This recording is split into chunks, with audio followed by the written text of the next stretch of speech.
बोलो श्री गिरिराज धरण की जय। श्री बालकृष्ण लाल की जय। श्री भागवत भगवान की जय।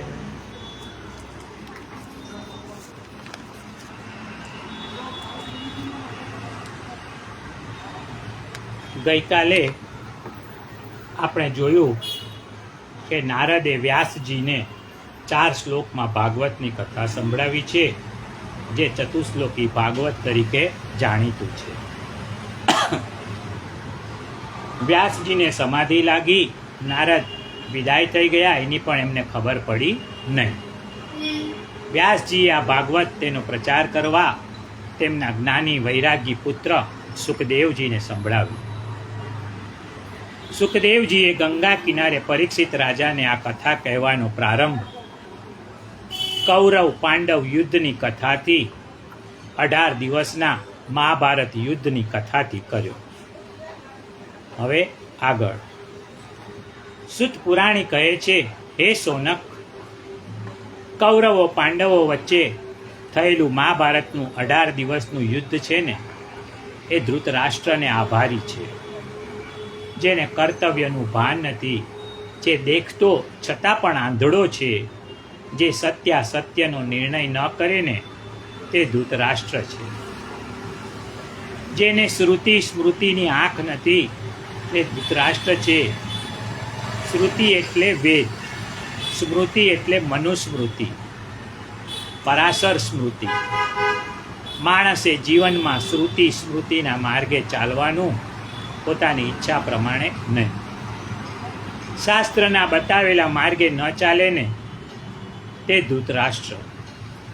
જેનામાં વિષમતા છે, પક્ષપાત છે, તે ધૃતરાષ્ટ્ર છે.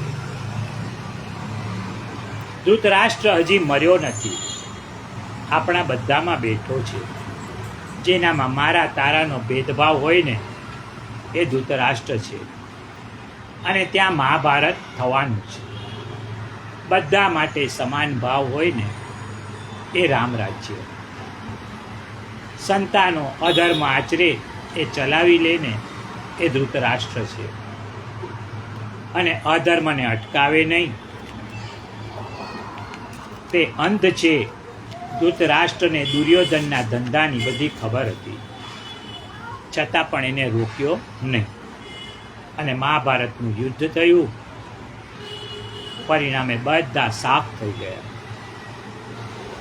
18મા દિવસે ભીમસેન અને દુર્યોધન વચ્ચે ગદા યુદ્ધ ચાલે છે. ત્યારે શ્રી કૃષ્ણ, બલરામ, કૃપાચાર્ય, કૃતવર્મા બધા હાજર છે. ખોટા ઝઘડા કરાવનાર દુર્યોધન છે. દુર્યોધનને એક વરદાન હતું કે તેની સાથળ ઉપર ગદા વાગે ને, તો જ એ મરે. આની ભીમને તો ખબર નહોતી. ત્યાં ભગવાન હાજર હતા. ભગવાન બધું જોયા કરે છે. ભીમને શ્રી કૃષ્ણ ઉપર ગુસ્સો આવ્યો. કહે છે કે પ્રભુ, અહીં ઊભા ઊભા તાળીઓ શું પાડો છો? મને દુર્યોધનને મારવાની યુક્તિ કેમ નથી બતાવતા? ભગવાન છે ને ખૂબ હોશિયાર. એ કહે છે કે 3 જણને વગર માગે સલાહ ન અપાય. એક તો વિદ્વાન, બીજા ધનવાન અને ત્રીજા બલવાન. વગર માગે સલાહ ન અપાય. પૂછ્યા વિના બોલવું નહીં. ભીમ બળવાન છે, એને પૂછ્યા વિના સલાહ ન અપાય. ભીમ દુર્યોધનનો માર ખાઈને ઢીલો થઈ ગયો. એણે શ્રી કૃષ્ણને સામે જોયું અને સંકેત કર્યો કે ભગવાન, ઊભા ઊભા શું તમાશો જોઈ રહ્યા છે? આ દુર્યોધન મરતો નથી. ભગવાને પોતાની સાથળ ઉપર હાથ પછાડ્યો. ભીમે દુર્યોધનની સાથળ ઉપર ગદાનો પ્રહાર કર્યો. દુર્યોધન ઢળી પડ્યો. પણ આ છે ને દુર્યોધન છે, એ એકલો નહીં મરે. મરતા મરતા બીજા અનેકને મારી જાય ને, એ દુર્યોધન. બીજાની ઉન્નતિ જોઈ અને ઈર્ષા કરે ને, એ દુર્યોધન છે. એક ગામમાં એક દુર્યોધન રહે. ઘેર ઘેર સળગાવી આવે અને પછી ખુશ થાય. આ દુર્યોધનને એક ચિંતા સતાવતી હતી. એ છે કે મારા મર્યા પછી આ બધા ઝઘડા બંધ થઈ જશે. એણે પોતાનું વિલ કર્યું. એમાં લખ્યું કે મારા મરી ગયા બાદ મારા મૃતદેહની માથાની આરપાર એક લોખંડનો સળિયો નાખવો અને મને આપણા ગામના સ્મશાનમાં નહીં બાળવો, પણ બાજુના ગામમાં સ્મશાનમાં બાળવો. આ માણસને છે ને દુર્યોધનની વિચારસરણી હતી. એ કે હું મરી જાઉં ને ઝઘડા ગામમાં બંધ થઈ જાય ને એ ન ચાલે. ઝઘડા તો હું મરી જાઉં ને પછી બી ચાલુ રહેવા જોઈએ. એનું નામ છે દુર્યોધન. એ માણસ જ્યારે મરી ગયો ત્યારે છોકરાઓ અને ગામના લોકોએ મળી અને મરનાર દુર્યોધનની ઈચ્છાથી એની ઈચ્છા પ્રમાણે કર્યું. એના મૃતદેહના માથાની આરપાર લોખંડનો સળિયો નાખ્યો અને એની લાશને લઈ અને બાજુના ગામમાં ગયા. બાજુના ગામના લોકોએ કહ્યું કે આ તો બાજુના ગામના મૃતદેહને લઈને આવ્યા છે, એટલે કંઈક શંકા ગઈ. એમણે જઈને પોલીસને જાણ કરી.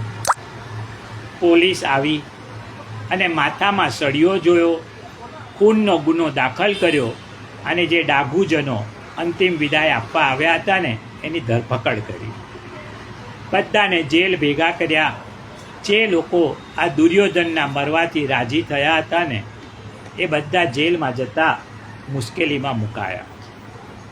આવા લોકો છે ને ત્યાં સુધી અધર્મ રહેશે. દુર્યોધને શ્રી કૃષ્ણને કહ્યું કે તમે મને કપટથી મરાવ્યો છે. ભગવાને કહ્યું કે મેં ધર્મને બચાવ્યો છે. અધર્મનો નાશ કરવા માટે મેં મહાભારત રચ્યું છે. દુર્યોધન મૃત્યુની રાહ જોતો પડ્યો છે. દુર્યોધનમાં શક્તિ નથી, ઉઠી શકતો નથી. ત્યાં અશ્વત્થામા આવે છે. અશ્વત્થામા છે ને એ અમર છે. કોઈને પ્રશ્ન થાય કે અશ્વત્થામા અમર કેવી રીતે? જુઓ, દ્રોણાચાર્ય ગુરુ હતા ને એને કોઈ પુત્ર ન હતો. પુત્ર માટે એમણે શંકર ભગવાનની આરાધના કરી. શંકર ભગવાને પૂછ્યું, તમારે લાયક પુત્ર જોઈએ છે તો ઓછા આયુવાળો હશે, અને લાંબા આયુષ્યવાળો હશે ને તો એ નાલાયક હશે. દ્રોણાચાર્યએ વિચાર્યું કે હું નાલાયકને તો વિદ્યા શીખવીશ અને લાયક બનાવી દઈશ. એટલે એમણે શું કહ્યું કે લાંબા આયુષ્યવાળો પુત્ર આપ. એટલે શંકરના આશીર્વાદથી અશ્વત્થામા ચિરંજીવ છે, પરંતુ એને દ્રોણ છે ને લાયક ના કરી શક્યા. ચિરંજીવ કોણ છે? તો કે ચિરંજીવ 8 જણા છે. અશ્વત્થામા, બલી, વ્યાસો, હનુમાન્શ્ચ વિભીષણ, કૃપ, પરશુરામસ્ર, સપ્તૈત ચિરંજીવિના, માર્કંડેય મથાષ્ટમ. આ 8 જણા છે ને અમર છે. આ દ્રોણ પુત્રનું નામ અશ્વત્થામા કેવી રીતે પડ્યું? તો કે જ્યારે જન્મ્યો ને ત્યારે એણે ઘોડા જેવો અવાજ કર્યો હતો, તેથી એનું નામ અશ્વત્થામા પડ્યું. કોઈ કહે છે કે અશ્વત્થામા રોગી છે, પરંતુ એવું નથી. હકીકત એવી છે કે જ્યારે એણે દ્રૌપદીના સૂતેલા 5 પુત્રોની હત્યા કરીને ત્યારે શ્રી કૃષ્ણએ એને શ્રાપ આપ્યો કે 3500 વર્ષ સુધી તને એવો રોગ થશે કે તારા શરીરમાંથી રુધિર અને પરુ વયા કરશે. આવા શ્રાપથી એના શરીરમાંથી લોહી અને પરુ નીકળતું હતું, પણ એની દુર્ગંધથી એની પાસે મચ્છર માખી સિવાય કોઈ જઈ શકતું નહીં. પરંતુ આ શ્રાપ 3500 વર્ષ માટે હતો.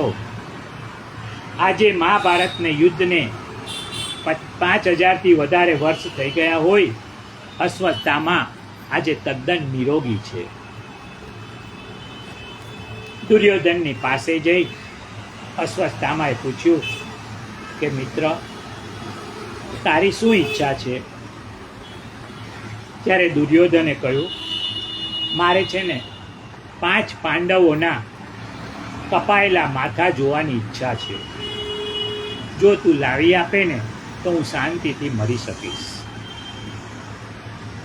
જુઓ, એક વાત છે, આખી જિંદગીના જે વિચારો હોય ને એ મરતી વખતે આવે છે. દુર્યોધને કહ્યું કે પાંડવોને મારે તો મને શાંતિ થાય.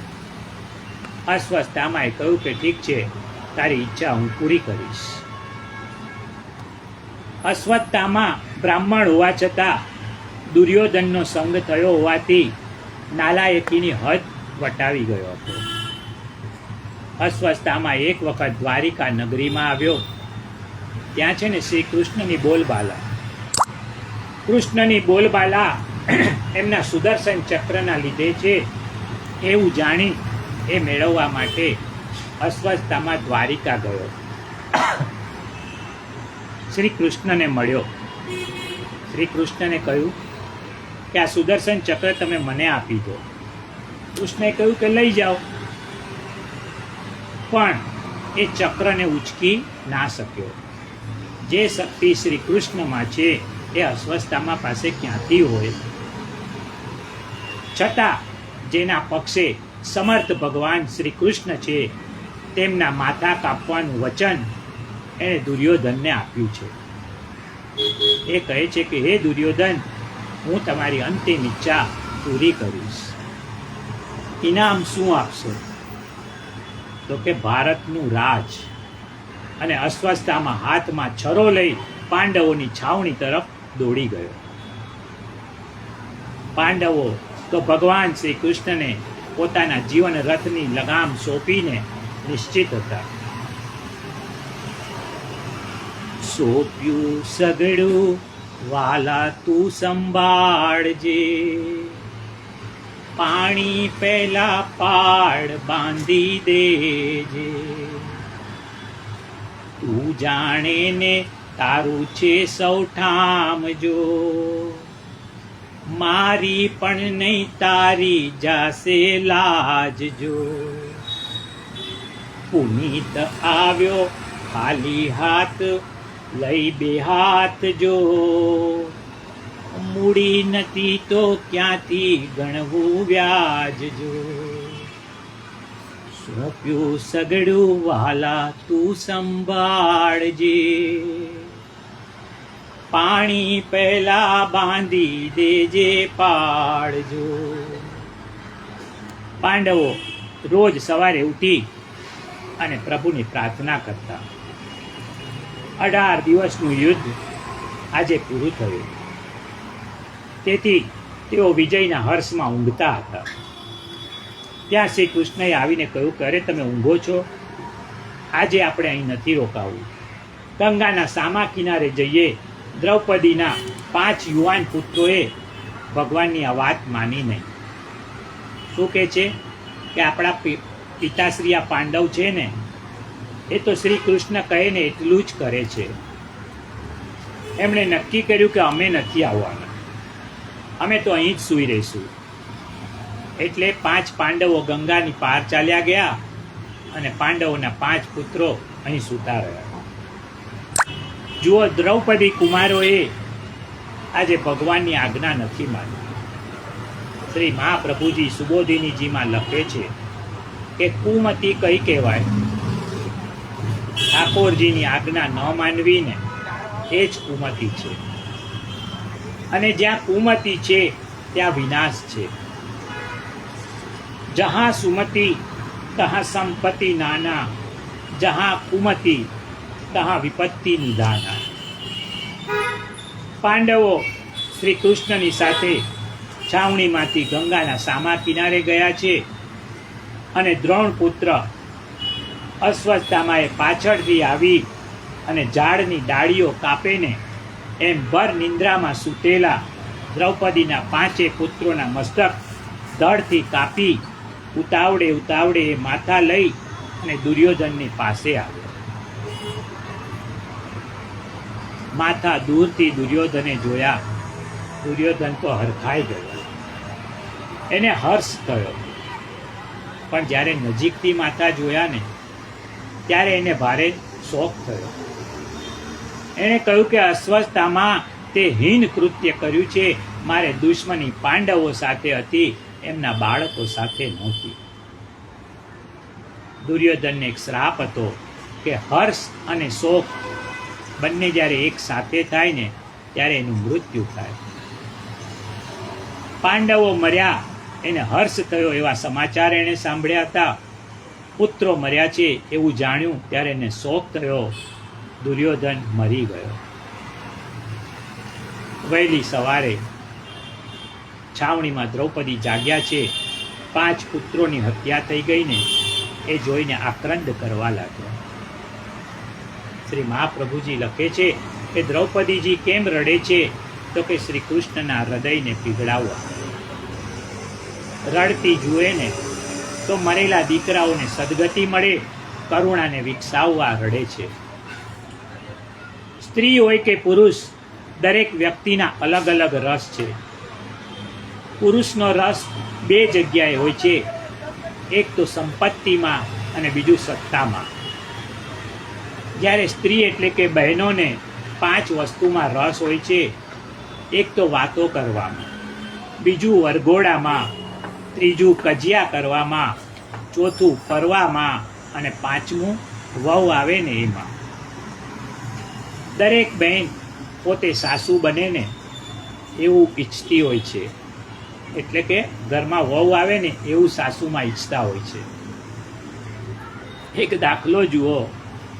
એક બહેનના દીકરાનું નામ માખણલાલ. આ માખણલાલને પરણાવ્યા. PhD ભણેલી ગણેલી વહુ આવી. વહુ સંસ્કારી ખાનદાન કુટુંબની, સાસુનો પડતો બોલ ઝીલી લે. સવારે વહેલી ઉઠી જાય. સાસુમાં ઉઠે ને ત્યારે એમના માટે 12 ઓટલા ઉપર આસન, લોટામાં પાણી અને દાંતણ તૈયાર હોય. દાંતણ કહ્યું કે તરત જ સાસુમાને ભાવતી હોય ને એવી ગરમા ગરમ 2 કપ ચા તૈયાર હોય. ચા પીને ઊભા થાય ને એટલે સાસુને કહે કે બા, બાથરૂમમાં ગરમ પાણીની 2 ડોલ ભરીને રાખી છે. સાસુ નાહીને બહાર નીકળે એટલે એના પગ લૂછવા માટે હાથમાં ટુવાલ લઈને ઊભી જ હોય. સાસુમાં તૈયાર થાય ને એટલામાં સેવાની બધી સામગ્રી પૂજા રૂમમાં અપ ટુ ડેટ તૈયાર હોય.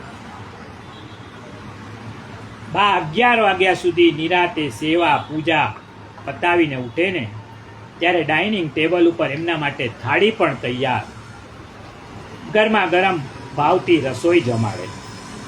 સાસુ હાથ ધુએ કે તરત કહે કે બા, આપને આરામ કરવા માટે પથારી પણ મેં તૈયાર રાખી છે. આવો નિત્યક્રમ, એમાં ક્યાંય કચાશ આવે નહીં.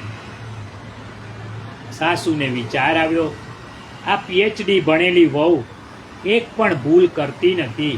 હવે સાસુ તરીકે મારે એને ખખડાવવી કઈ રીતે? પણ એક દિવસ સાસુનો પણ આવ્યો.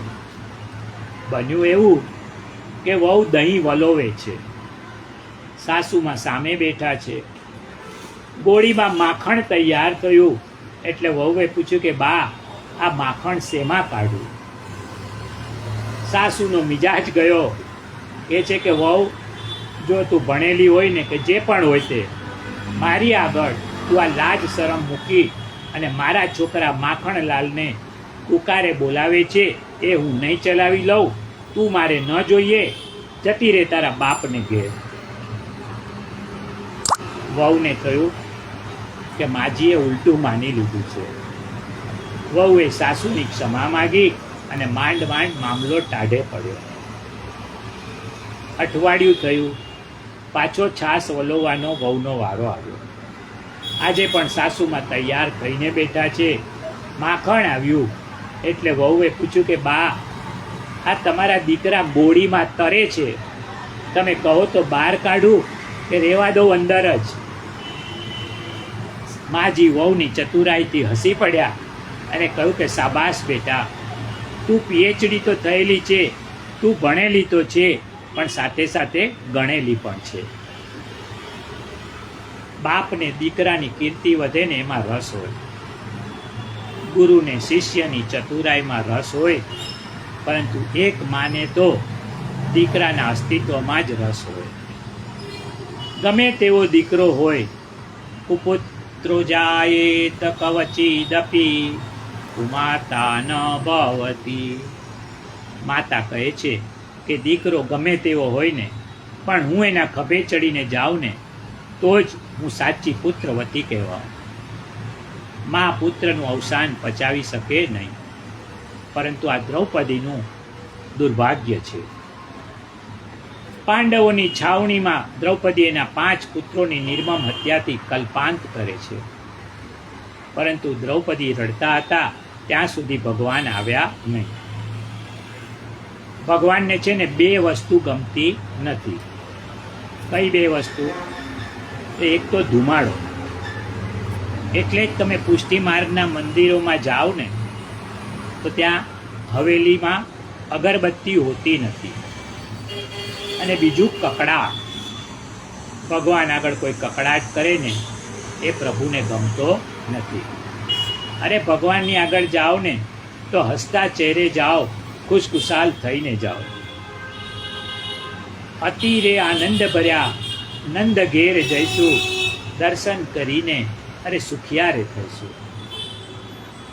દ્રૌપદીએ રડવાનું બંધ કર્યું છે ત્યારે ભગવાન શ્રી કૃષ્ણએ આવીને કહ્યું કે દ્રૌપદી, જેણે તારા દીકરાઓની આ નિર્મમ હત્યા કરી છે ને એને હું હમણાં પકડી લાવું છું, તું રડીશ નહીં. ભગવાન અર્જુનને લઈને અશ્વત્થામાને પકડવા નીકળ્યા. અશ્વત્થામા ધૃણિત કર્મ કરી અને રાત્રે ઊંઘ્યો નથી. ઊંઘ કોને ન આવે? તો કે ચોરને. એ છે ને સપનામાં પણ પોલીસને જ જુએ. બીજું, નાચનારીને ઊંઘ ન આવે.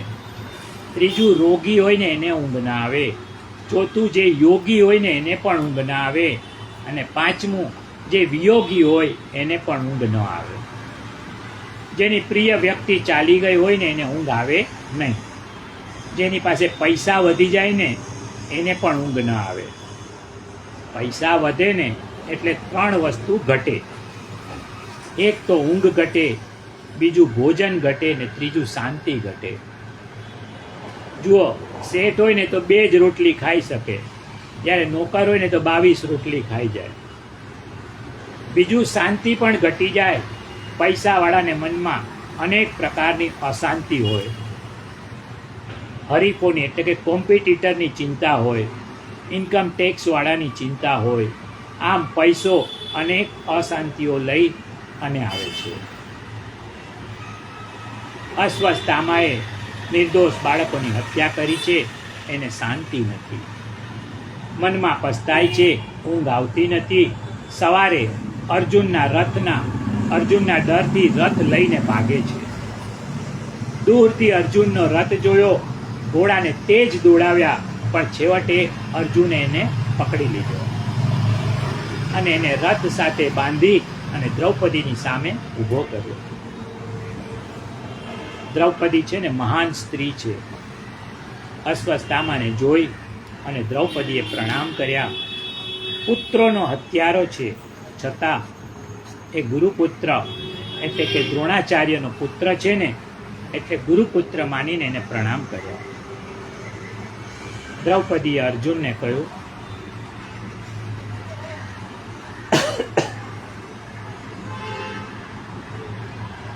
આને છોડી દો.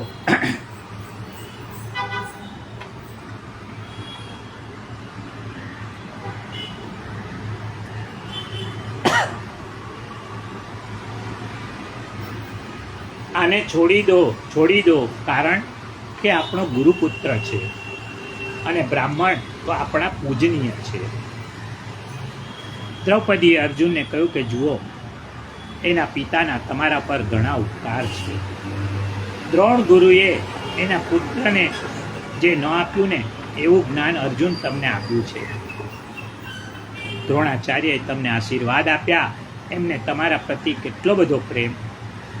એ કહેતા કે મારા અર્જુનથી કોઈ આગળ વધવું ના જોઈએ. એકલવ્ય જ્યારે આગળ વધ્યો ને ત્યારે ગુરુદક્ષિણા માગી દ્રોણાચાર્યએ એનો અંગૂઠો લઈ લીધો. આવા પૂજનીય ગુરુના પુત્રને મારશો ને તો અપકાર થશે. એને મારવો નથી, એ યોગ્ય નથી, એને છોડી દો. કોઈ વ્યક્તિએ ભલું કર્યું હોય ને એનું ખરાબ ન થાય ને એનું હંમેશા ધ્યાન રાખો.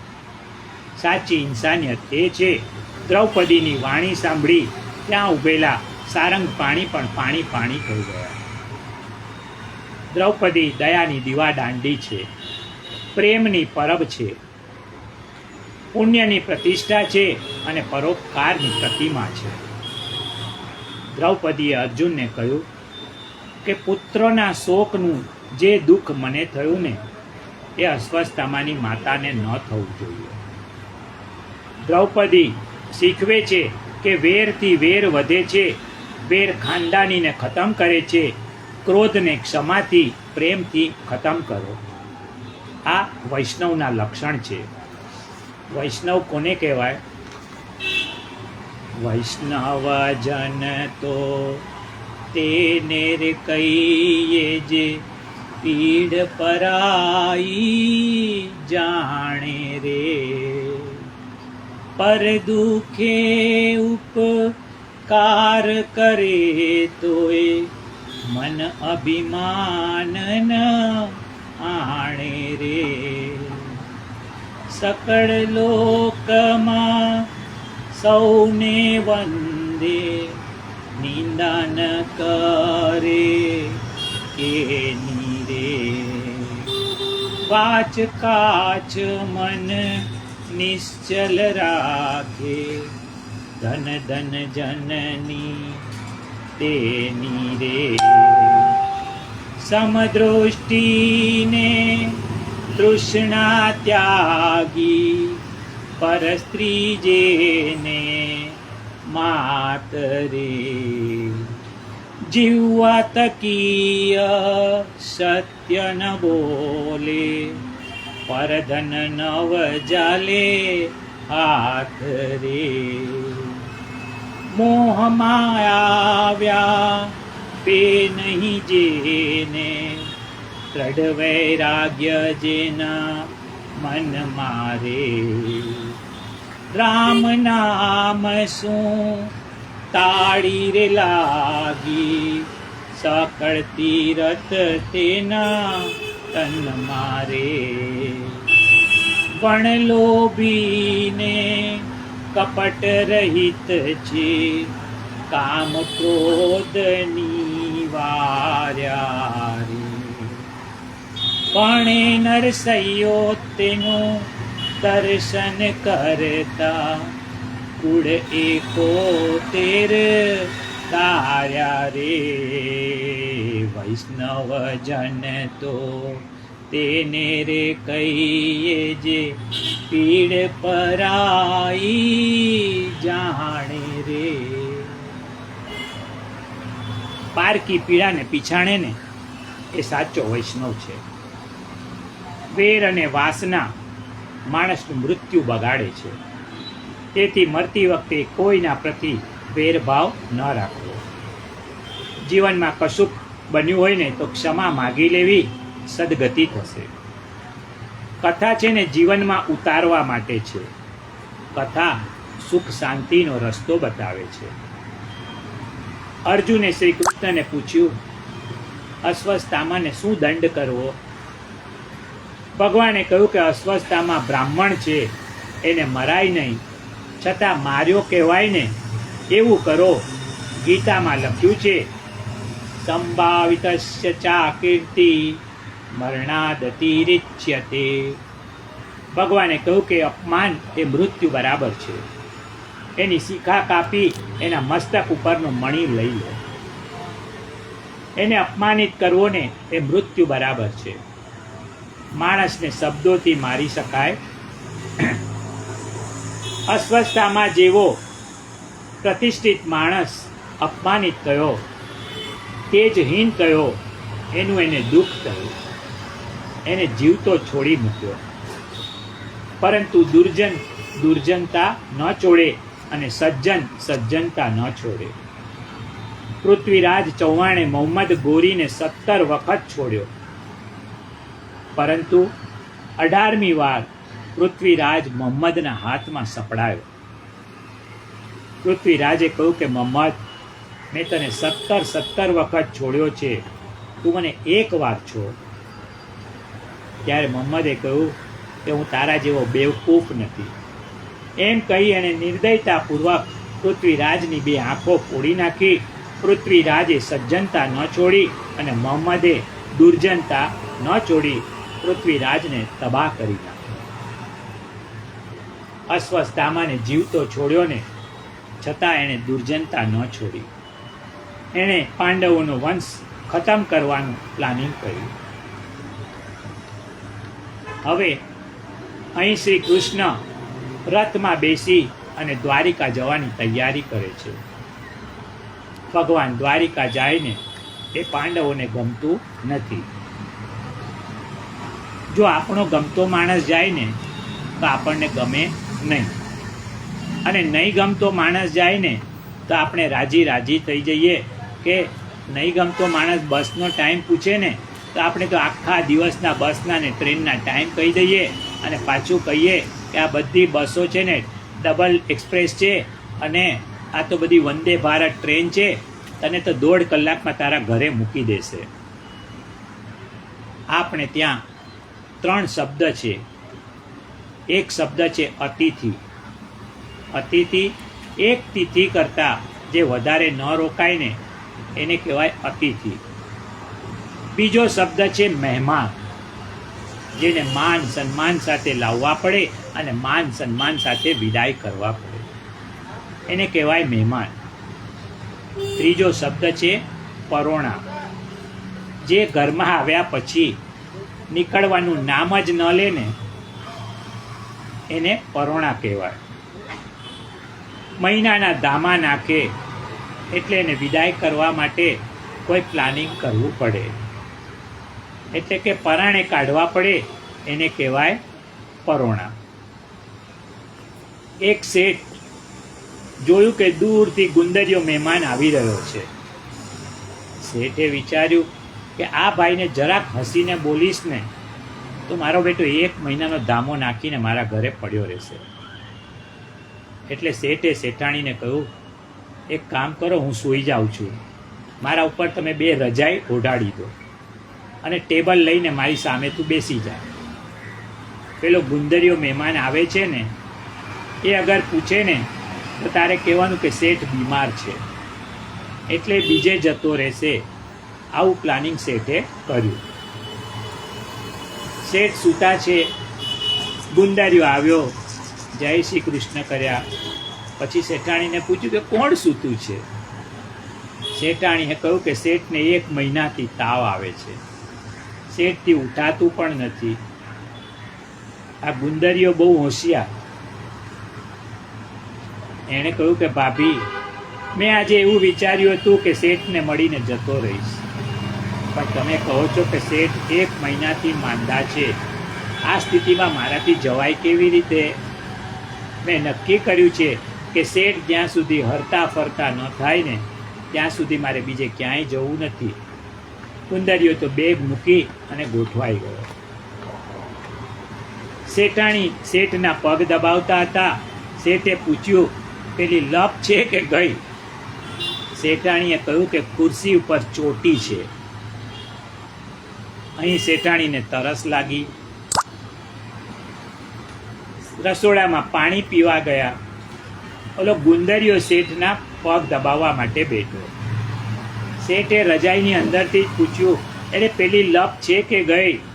ગુંદરિયાએ કહ્યું કે ક્યાં જાય, હવે તો પગે ચોટી છે. આવા ગુંદરિયા મહેમાન આવે ને તો એમને કાઢવા માટે પ્લાનિંગ કરવું પડે. પરંતુ શ્રી કૃષ્ણ એ પાંડવોને ત્યાં પરોણા ન હતા. ભગવાન તો બધાના પ્રાણ હતા. એ ભગવાન જાય છે ને એ કોઈને ગમતું નથી. આ બાજુ અશ્વત્થામાએ અભિમન્યુની પત્ની ઉત્તરાના ગર્ભને ખતમ કરવા બ્રહ્માસ્ત્ર છોડ્યું. પાંડવોનો વંશ ખતમ કરવા એમણે બ્રહ્માસ્ત્રનો ઉપયોગ કર્યો. પરીક્ષિત જન્મે ને તો પાંડવોનો વંશ આગળ ચાલે. એટલે ઉત્તરાને બ્રહ્માસ્ત્ર દેખાયું. બહાર સૂર્ય જેટલી ગરમી બ્રહ્માસ્ત્રથી ઉત્પન્ન થાય. ઉત્તરા ગભરાઈ ગઈ. કે છે કે આ અસહ્ય દશામાંથી મારે છૂટવું કઈ રીતે? એને યાદ આવ્યું કે મારા સાસુ દ્રૌપદીજી વિપત્તિ વખતે, દુઃખ વખતે પ્રભુની શરણમાં જાય છે, તેથી મારે પણ આજે દ્વારિકાધીશના શરણમાં જવું જોઈએ. ભગવાન શ્રી કૃષ્ણ દ્વારિકા જવા નીકળે છે ત્યારે ઉત્તરા ભગવાનની શરણમાં આવ્યા. દુનિયામાં જુઓ બધે ભય છે, પણ ઠાકોરજીના ચરણોમાં ભય નથી. શરણાગતિ સર્વ સમર્થની લેવી જોઈએ. જે પોતે ભયભીત હોય ને એ શરણાગતને શું નિર્ભય બનાવી શકે? પરમાત્મા તો છે ને સર્વ સમર્થ છે. પ્રપત્તિ શરણાગતિ એ જ ભક્તોની સંપત્તિ છે. પ્રપત્તિ પિંડ અને પ્રાણનું સમર્પણ એ શરણાગતિ છે. ભગવાનમાં બે વિશેષ ગુણ છે. પાપી હોય ને તો પણ શરણે આવેલાને ઠુકરાવતા નથી.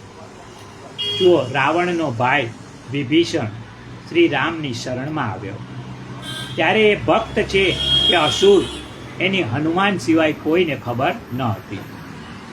એ શ્રી રામ પાસે આવ્યો ને ત્યારે વાનરોના રાજા સુગ્રીવ શ્રી રામને કહે છે, કહ સુગ્રીવ સુનહું રઘુરાઈ, આવા મિલન દશાનન ભાઈ. પ્રભુ સાંભળો, રાવણનો ભાઈ આપને મળવા આવ્યો છે. ત્યારે શ્રી રામે કહ્યું, કહ પ્રભુ સખા બુજીએ કાહા, કહો કપી સુનહુ નર નાહા. શ્રી રામે કહ્યું કે એમાં પૂછવા જેવું શું છે? ત્યારે સુગ્રીવ કહે છે, રે મારી વાત તો સાંભળો. જાની ન જાય નિશાચર માયા, કામ રૂપ કેહી કારણ આયા. પ્રભુ આ અસુરોની માયા છે. અસુરોની માયા છે ને જાણી ન શકાય, ખબર ન પડે કે શા માટે આવ્યો છે.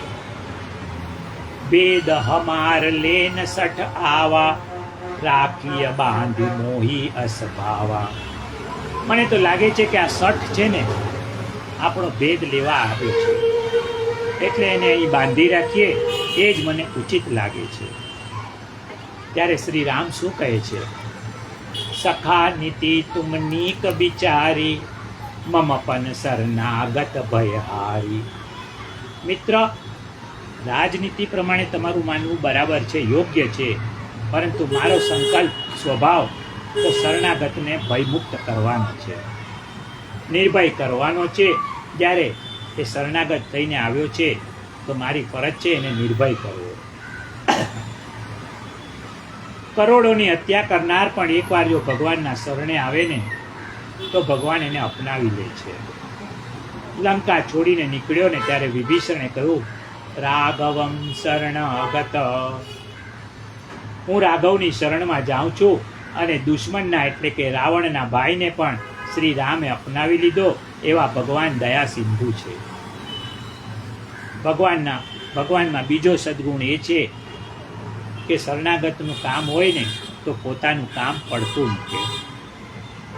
ભગવાને પરીક્ષિતની રક્ષા માટે એટલે કે ઉત્તરાના કામ માટે દ્વારિકા જવાનું બંધ રાખ્યું.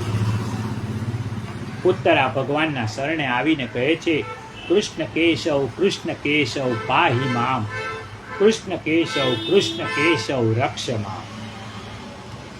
ભગવાન પોતાના ચારેય હાથોમાં 4 આયુધ ધારણ કરે છે.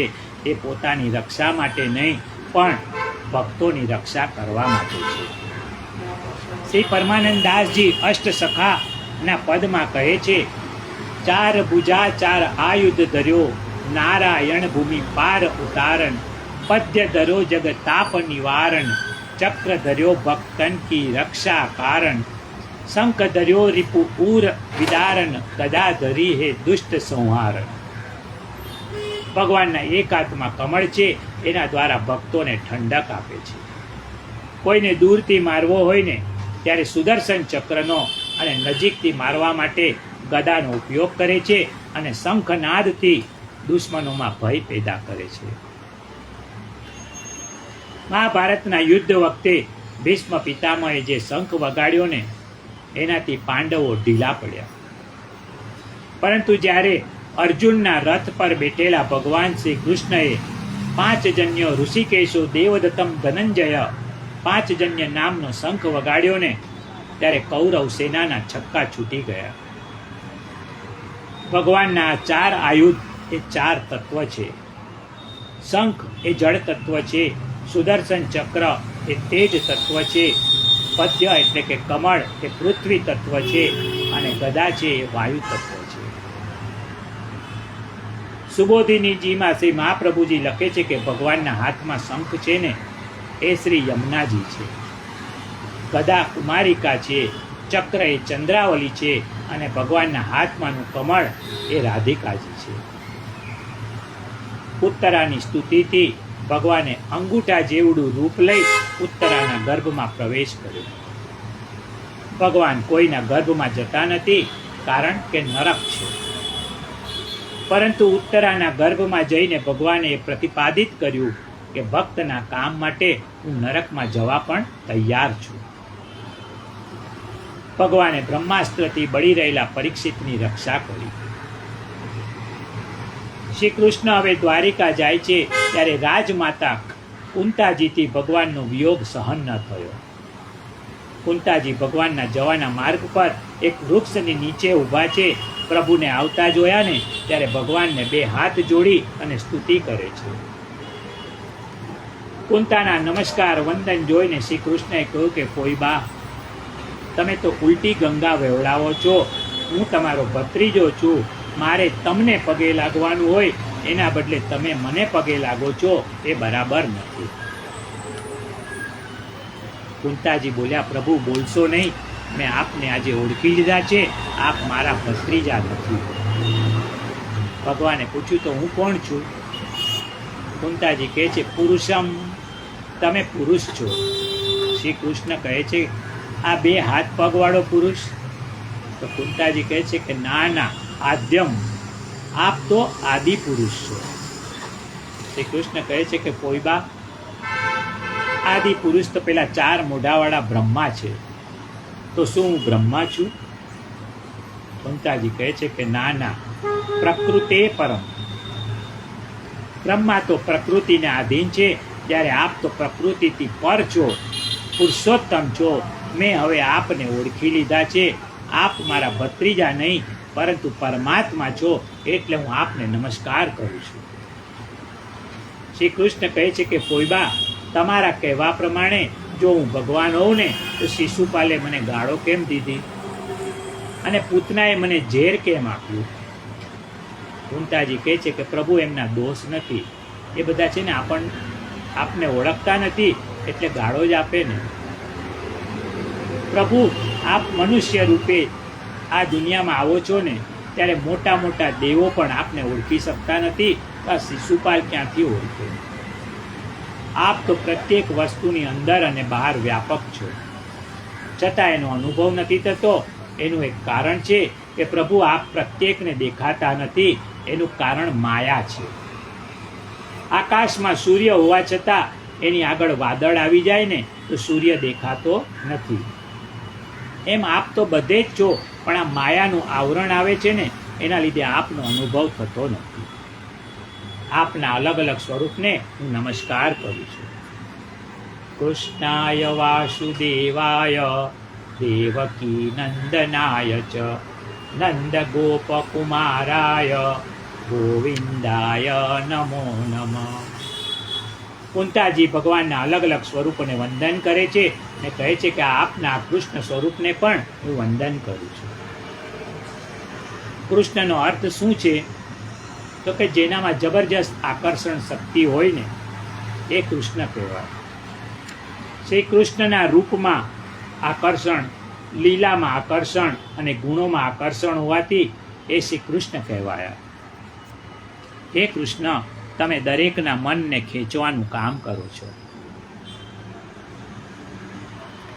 માટે આપ કૃષ્ણ છો. સંસ્કૃતમાં કૃષ્ણનો અર્થ છે ખેંચનારો. ભગવાન શું ખેંચે છે? તો કે આપણા મનને ખેંચે છે સ્મરણ કરનારના પાપને ખેંચે છે. શ્રી મહાપ્રભુજી કહે છે કે શ્રી કૃષ્ણ શ્યામ છે ને એટલે એમનું નામ કૃષ્ણ છે. શ્રી કૃષ્ણ શૃંગાર રસનું સ્વરૂપ છે અને શૃંગાર રસનો રંગ શ્યામ છે, માટે કૃષ્ણ નામ છે અને શ્યામ રંગ એ કૃષ્ણ કહેવાય. કુંતાએ એમની સ્તુતિમાં કૃષ્ણ પછીનો શબ્દ મૂક્યો છે વાસુદેવાય. કુંતાજી એમના ભાઈ વસુદેવને યાદ કરે છે, પ્રભુ આપ બધી દુનિયાને આપના તરફ ખેંચો છો, પણ ધન્ય છે મારા ભાઈ વસુદેવને કે એણે એવી ભક્તિ કરી કે તમને ખેંચ્યા, આપને ગોલોક છોડીને કારાગૃહ આવવું પડ્યું. કુંતાજી સ્તુતિમાં એમના ભાભી દેવકીજીને પણ યાદ કરે છે, કહે છે કે દેવકી નંદનાય ચ. ધન્ય છે મારા ભાભી દેવકીને, જેના રોમ રોમમાં અનંત કોટી બ્રહ્માંડો રહેલા છે, એ પરમાત્માને પોતાના ગર્ભમાં ધારણ કર્યો. એ દેવકીના ભાગ્યની તો હું શું વાત કરું. અને વસુદેવ દેવકી કરતાં પણ જો કોઈ વિશેષ ભાગ્યશાળી હોય ને તો એ નંદ બાવા અને યશોદાજી છે. એટલે કુંતાજી સ્તુતિમાં નંદ યશોદાને યાદ કરી ને કહે છે, નંદ ગોપ કુમારાય ગોવિંદાય નમો નમઃ. ધન્ય છે નંદ યશોદાને શ્રી કૃષ્ણ દેવકીના ગર્ભમાં તો 9 મહિના રહ્યા, પણ નંદ યશોદાના ખોળામાં પ્રભુ 11 વર્ષ અને 52 દિવસ બિરાજ્યા. અને નંદ યશોદા કરતાં પણ કોઈ વધારે ભાગ્યશાળી હોય ને તો એ વ્રજની ગાયો છે. એટલે કુંતાજી છેલ્લે કહે છે ગોવિંદાય નમો નમઃ. ગોવિંદ શબ્દથી વ્રજની ગાયોને યાદ કરી છે. કૃષ્ણાય વાસુદેવાય દેવકી નંદનાય ચ નંદ ગોપ કુમારાય ગોવિંદાય નમો નમઃ. યશોદાજી ના પાડે છે, કહે છે કે બેટા તારા ચરણ ખૂબ કોમળ છે, તું ખુલ્લા પગે ગાયોની પાછળ ન દોડીશ. પણ કૃષ્ણએ કહ્યું કે બા, હું તમારે ત્યાં ગાયોની સેવા કરવા તો જન્મ્યો છું. छोटी छोटी गैया छोटे छोटे ग्वाल, छोटी छोटी गैया छोटे छोटे ग्वाल, छोटो सो मेरो मदन गोपाल, आगे आगे गैया पीछे पीछे ग्वाल, बीच में सोए मेरो मदन गोपाल, कौन रंग गैया कौन रंग ग्वाल, कौन रंग मेरो मदन गोपाल, दूध रंग गैया गेहूँ रंग ग्वाल, श्याम सुंदर मेरो मदन गोपाल, क्या पहने गैया क्या पहने ग्वाल, क्या पहने मेरो मदन गोपाल,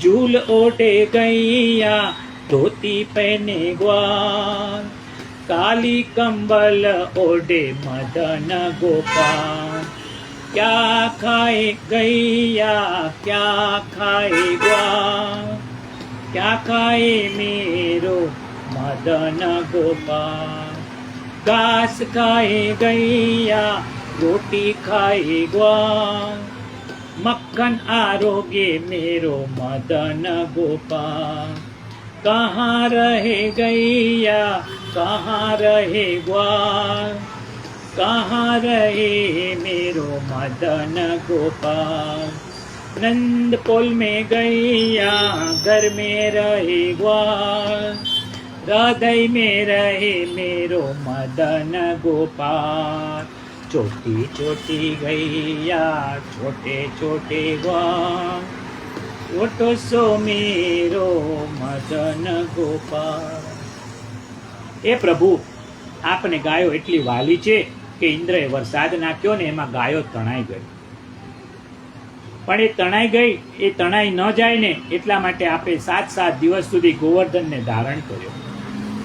સંસ્કૃતમાં ગો એટલે ગાય અને ગો એટલે ઇન્દ્રિયો પણ થાય. કુંતાજી કહે છે કે હે પ્રભુ, વૃંદાવનમાં ગાયો આડા આવડે રસ્તે જતી ન રહે એનું જેમ આપ ધ્યાન રાખો છો ને, એમ આ કુંતાની ઇન્દ્રિયો પણ આડાઅવડે રસ્તે જતી ન રહે એનું ધ્યાન પણ તમારે રાખવાનું છે. કુંતાજીએ ભગવાનના ઉપકારોને સ્મરણ કર્યા છે. ભગવાને સગી માં એટલે કે દેવકીના 6 પુત્રોને મરવા દીધા, પણ કુંતીના એક પણ પુત્રને મરવા ન દીધો. કેટલો બધો ઉપકાર. શ્રી કૃષ્ણએ કહ્યું કે ફોઈબા, હું દ્વારિકા જાઉં છું, ફરી બીજી વાર ભેગા થવાય કે ન થવાય, તેથી તમારે કાંઈ માગવું હોય ને તો માગી લો, સંકોચ ન રાખો. ત્યારે કુંતાજીએ કેવું સરસ માગ્યું. વિપદ સંતુ નઃ સસ્વતત્ર તત્ર જગદગુરો ભવતો દર્શનમ યત્યસ્યાદ પુનઃભવ દર્શનમ.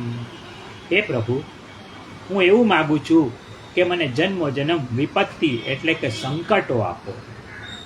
આ શ્લોક પર શ્રી મહાપ્રભુજી લખે છે કે વિપદ શબ્દ જે છે ને બહુવચનમાં છે.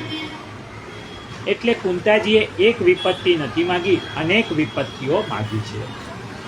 શું કહે છે કુંતાજી કે મને એક દુઃખ આપશો ને તો હું મારા પુરુષાર્થથી એને દૂર કરી નાખીશ, પણ તમને યાદ નહીં કરું. પણ મને અનેક દુઃખો આપશો જ્યાં મારો કોઈ પુરુષાર્થ કામ ન લાગે અને હું આપને સતત યાદ કરતી રહું ને, માટે હે પ્રભુ તમે મને અનેક વિપત્તિઓ આપો. કુંતાજીની માગણીમાં બીજો શબ્દ છે નહ, એટલે મને એકલીને નહીં પણ મારા કુટુંબની એક એક વ્યક્તિ પર દુઃખ નાખો, જેથી કુટુંબની દરેક વ્યક્તિ આપનાથી વિમુખ ન થાય. ત્રીજો શબ્દ છે સસ્વત, એટલે આ જ જન્મમાં વિપત્તિઓ આપો એવું નહીં, પણ પ્રત્યેક જન્મમાં મને વિપત્તિ આપજો, જેથી આપનું સ્મરણ બધા જ જન્મમાં થઈ શકે. આવું માગવાની પણ હિંમત હોવી જોઈએ. આપણે તો મંદિરમાં જઈને ભગવાનને પ્રાર્થના કરીએ તો મને એટલી બધી સંપત્તિ આપજે કે મારે ક્યારેય દુઃખનો દિવસ જોવો ન પડે. એક તો કુંતાજીએ દુઃખ માગ્યું છે અને બીજું પુષ્ટિ માર્ગમાં શ્રી મહાપ્રભુજીએ દુઃખ માગ્યું છે. મહાપ્રભુજીએ એમના નિરોધક્ષણમ ગ્રંથમાં લખ્યું છે યચ્ચ દુઃખમ યશોદાયમ નંદાદિનામ ચ ગોકુલે ગોપિકાનામ તુ યદ દુઃખમ તદ દુઃખમ સ્યાન મમ ક્વચિત. શ્રી મહાપ્રભુજીએ માગણી કરી છે કે હે પ્રભુ, આપ વ્રજ છોડી મથુરા આવ્યા ને ત્યારે આપના વિયોગનું જે દુઃખ યશોદા માને થયું ને, જે દુઃખ ગોપી ગોવાળોને થયું ને, એવું દુઃખ મને પ્રાપ્ત થયું. હું હજારો વર્ષોથી આપનાથી વિખૂટો પડ્યો છું અને હવે તો મને આપના વિયોગનું દુઃખ પણ થતું નથી. તો મને હે પ્રભુ આપના વિરહના દુઃખનું દાન કરો. જુઓ, દુઃખમાં જેટલી પ્રભુની યાદ આવે છે ને એટલી યાદ સુખમાં નથી આવતી. માટે પ્રભુ પાસે કુંતાજીએ દુઃખની માગણી કરી છે. આજે આ કથાને આપણે વિરામ આપીએ. આવતીકાલે આની આગળ વાંચશું. ત્યાં સુધી સર્વને જય શ્રી કૃષ્ણ, જય શ્રી કૃષ્ણ, જય શ્રી કૃષ્ણ.